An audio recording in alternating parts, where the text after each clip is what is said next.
উল্টে পাল্টে বার্গারের পেটিগুলো আমি ভেজে নিয়েছি। দেখতে পেয়েছেন ফুলে কতটা টইটুম্বুর হয়েছে। আসসালামু আলাইকুম, কেমন আছেন সবাই? ফাতেমাস কিচেনে আপনাদের স্বাগতম। আজকের রেসিপিতে থাকছে বার্গারের পেটি সহ বার্গারের রেসিপি। আশা করি আজকের রেসিপি আপনাদের ভালো লাগবে। এখানে আমি একটি চিকেনের 2টি ব্রেস্ট পিস নিয়েছি। এখন আমি একটি নাইফের সাহায্যে মাঝখান দিয়ে কেটে নিচ্ছি, দেখতে পাচ্ছেন। এরপরে আমি এগুলো ছোট ছোট টুকরো করে নিব। সেম প্রসেসে সবগুলো ব্রেস্ট পিস এভাবে ছোট ছোট টুকরো করে নিব এবং টুকরো করে নেওয়া এই ব্রেস্ট পিসগুলো আমি এই নাইফের সাহায্যে একবারে থেতলে নিব। এগুলো আপনারা চাইলে ব্লেন্ড করেও মিহি করে নিতে পারেন। তো আমার কাছে একদমই এইভাবে ভালো লাগে না, তাই আমি এভাবে একটু আস্তে আস্তে রেখেই থেতলে নিয়েছি।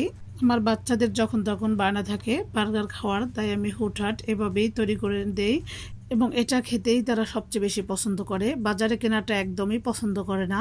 এখন আমি দিয়ে দিচ্ছি স্বাদ মতো লবণ, দিয়ে দিব 1 টেবিল চামচ ম্যাগি সয়া সস। আপনারা চাইলে শুধু সয়া সসটাও ব্যবহার করতে পারেন। তো ম্যাগি সয়া সসটা দিলে ফ্লেভারটা খুব বেশি ভালো আসে।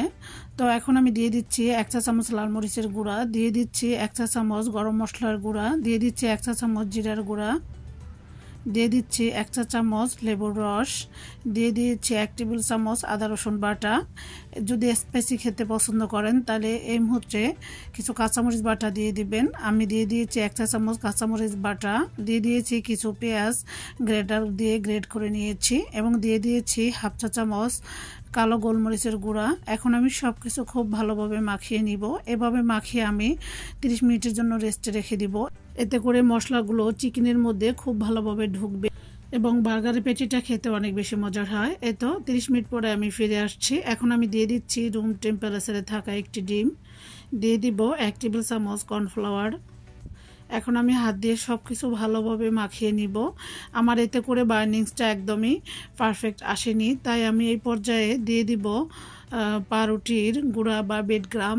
এই বেডগ্রামের ভিডিওটি আমার চ্যানেলে দেওয়া আছে, আমি লিংক ডেসক্রিপশন বক্সে দিয়ে দিব, চাইলে দেখে নিতে পারেন। এখানে টোস্টের গুঁড়াও দিতে পারেন। যদি বেডগ্রাম হাতের কাছে না থাকে তাহলে 1 পিস পাউরুটি ভিজিয়ে পানি ভালোভাবে নিংড়ে চিকেনের মিশ্রণের মধ্যে অ্যাড করে চিকেনের বার্নিংসটা পারফেক্ট করে নিতে পারেন। এ তো দেখতে পাচ্ছেন হাতে আমি তেল মাখিয়ে নিয়েছি আগে থেকে। এখন আমি চিকেনের মিশ্রণটাকে 4 টুকরো করে নিব, যেহেতু আমি এখানে 4টি পেটি তৈরি করব। এই তো দেখতে পাচ্ছেন আমি হাতে কিভাবে নিয়ে গোল গোল করে শেপ দিয়ে চ্যাপটা করে নিচ্ছি। এভাবে চ্যাপটা করে একটি স্বর্ণ প্লেটে রেখে 2 ঘন্টার জন্য ডিপ ফ্রিজে রেখে দিবেন। এরপর নামিয়ে যে কোনো একটি এয়ারটাইট বক্সে ভরে 2 থেকে 3 মাস সংরক্ষণ করা যাবে এবং যখন ভাজবেন তার 1 ঘন্টা আগে নামিয়ে রাখলেই হবে। আমি এইভাবেই আমার বাচ্চাদেরকে সবসময় তৈরি করে দিই।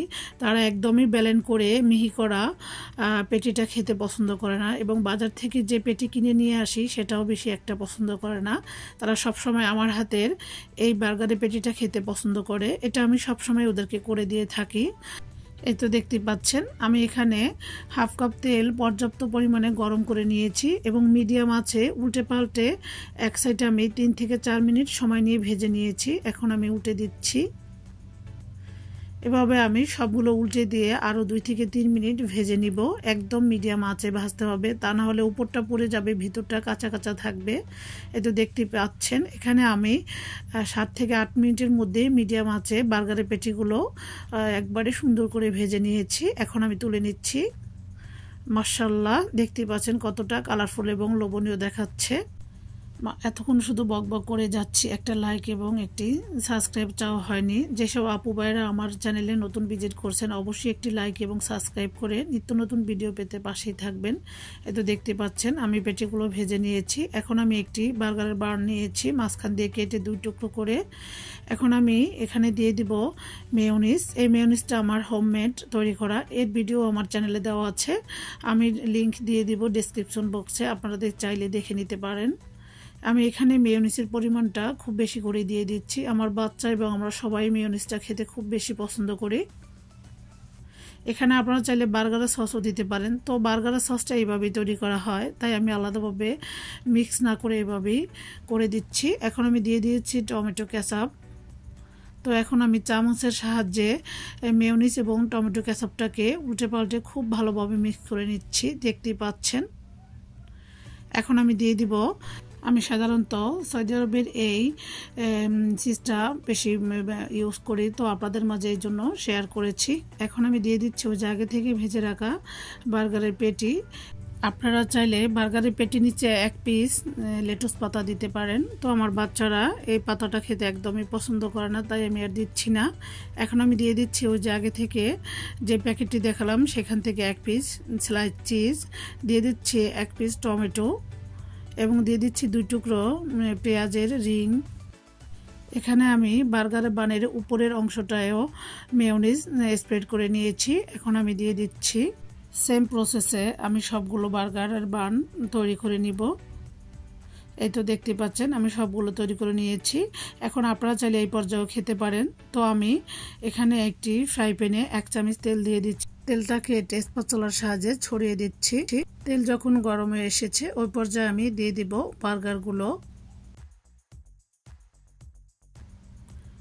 এই তো এভাবে আমি সবগুলো বার্গারের বান দিয়ে 1 মিনিটের জন্য একদম মিডিয়াম আঁচে রেখে দিব। ফিরে আসছে 1 মিনিট পর। এতে করে চিজটা মেল্ট হয়ে গিয়েছে কিছুটা, খেতেও কিন্তু একদম অসাধারণ ছিল। রেসিপিটি বাচ্চাদের স্কুল টিফিনেও দিতে পারেন, এতে করে বাসার ছোট্ট সোনামণিরা খুবই পছন্দ করে খেয়ে নিবে। তো আজকের মতো এখানে বিদায় নিচ্ছি। সবাই ভালো থাকবেন। আল্লাহ হাফেজ।